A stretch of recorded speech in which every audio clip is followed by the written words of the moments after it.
It's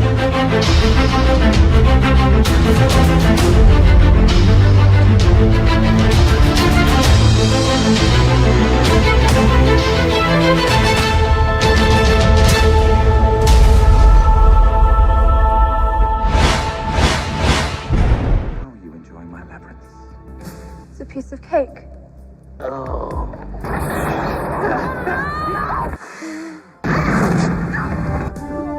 God. She should have given up by now. She'll never give up. This film was much more enjoyable than The Princess Bride. Aloha! Welcome to Cyntillating Reviews, and tonight we will be reviewing one of 80's most cult-followed film, The Labyrinth. Now, I have never been exposed to The Labyrinth until after my high school years, and I think now there's a reason why I was kind of shielded from The Labyrinth from my parents, and it's not like the content or the rating or anything. It's just that it was a little too spooky and it'd be a little too scary for kids to see, which totally makes sense. But I will not be alone reviewing this film. So joining me is Mandy. Hey. Aloha. Hey, girl. Who has also not seen The Labyrinth either. No, I have not until now. And we actually have much to say about this film, and it was such better content than The Princess Bride. So be forewarned that a spoiler alert is now in effect.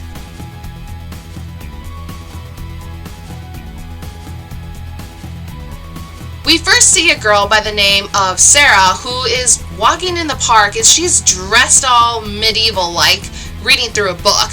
And I said, okay, that's kind of a little interesting. I thought she was maybe like reviewing something for a play or whatever, and she's reading through the lines of The Labyrinth. And this is where she realized, oh god, it's almost 7 o'clock, I have to get home. And she's going home so she can babysit her brother Toby, who is an infant, by the way, while her parents go out, and they say, we'll see you back at midnight. Bad parenting skills, maybe, right away. I mean, I wouldn't be a fan of parents going out until midnight. Like, and it's every weekend, she says. And the way that Sarah acts, who is played by Jennifer Connelly, she does the role of a typical teenager well, where she says, this isn't fair, I can never go out. And the parents just kind of fire back at her saying, well, you know, you don't tell us anything, so we're just, and assume that you don't have any plans, this way you can babysit for us. Upset by her infant brother crying, and she's just frustrated that life is not fair, she wishes for her brother to go away, and being taken away by the goblins. She sets her brother down, she walks out of the room, and immediately right away, the crying of the infant brother just stops. Realizing that problem, she turns back into the room and sees that her brother Toby is gone. And he was taken by the goblins, and he's being held onto by the Goblin King, who is played by David Bowie. So she's on a quest to find her infant baby brother through The Labyrinth.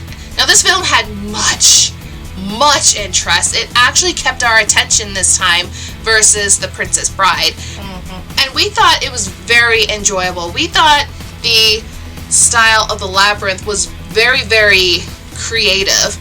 It was just kind of nice having that little exposure of just different characters that we see. We meet Hoggle, we meet the giant goblin by the name of Ludo, and it was just a lot of fun. It was very enjoyable to us. And was it just me, or did you pick up a sense like there was a mix between like Alice in Wonderland and Wizard of Oz? I felt like it. Especially once we got to the middle of the film, Sarah, Ludo, Hoggle, and everybody just went into town.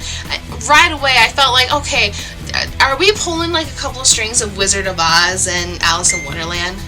And in addition, the Goblin King, played by David Bowie, we could hear a couple of musical segments from him, and I thought it was kind of like brilliant that we leave the musical segments to just David Bowie, since he is a profession in the music business, and we're not trying to butcher any songs or any musical aspect or portions with any of the other characters that are being played. The Labyrinth, unfortunately, did not do well in the box office.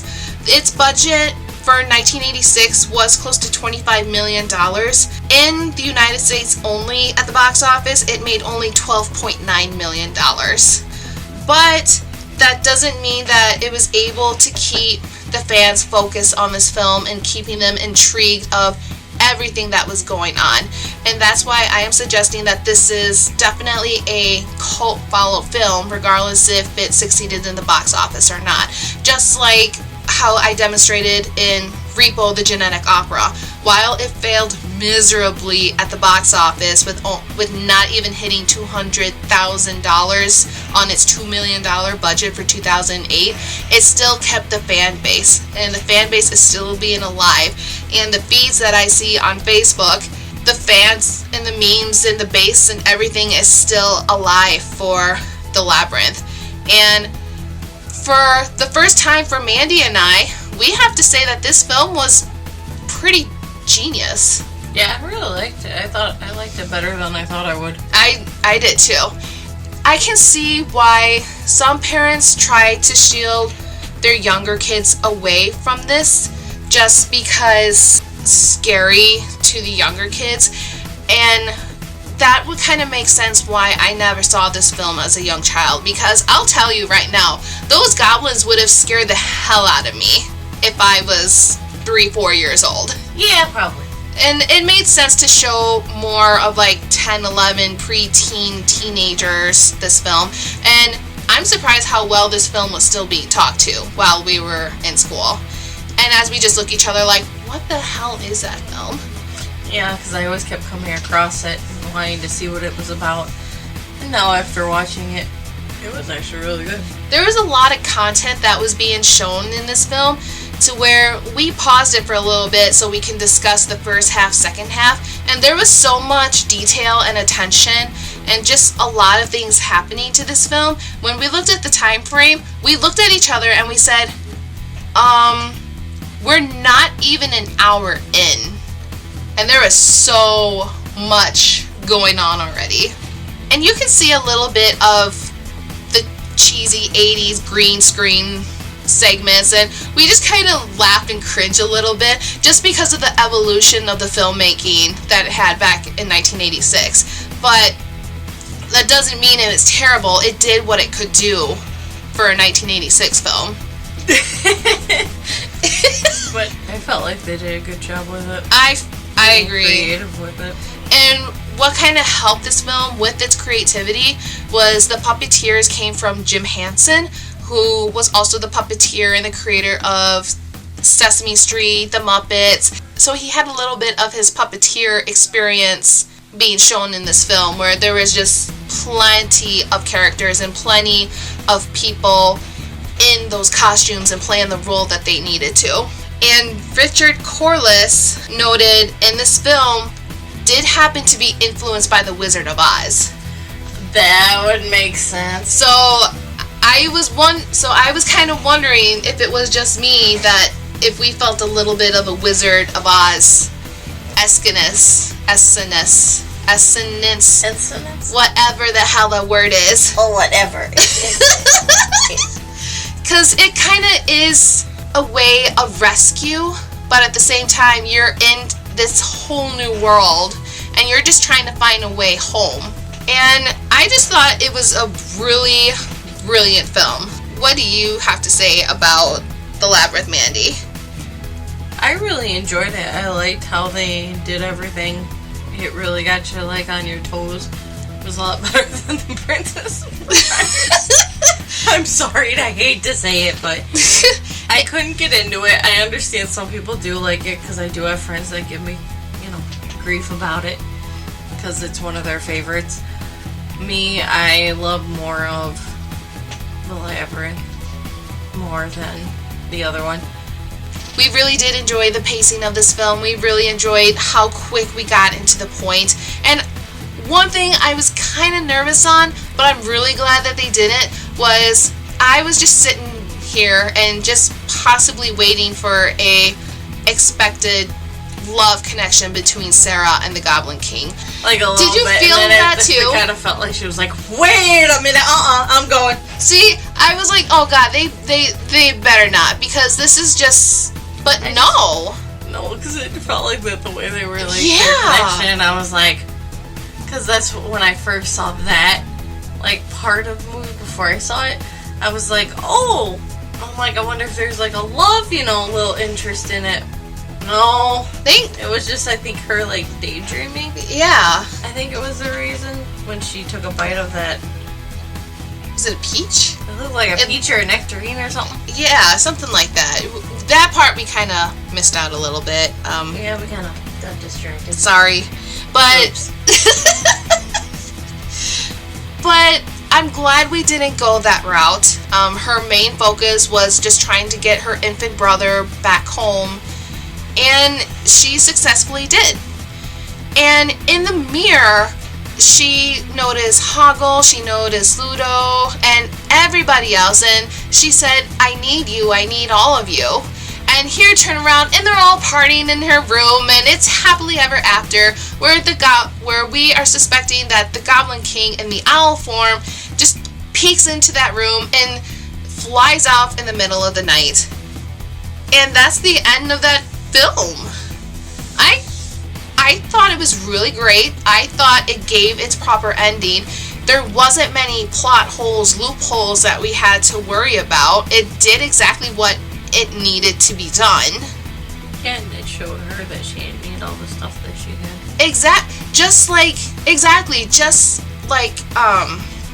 with Dorothy and Alice, you know?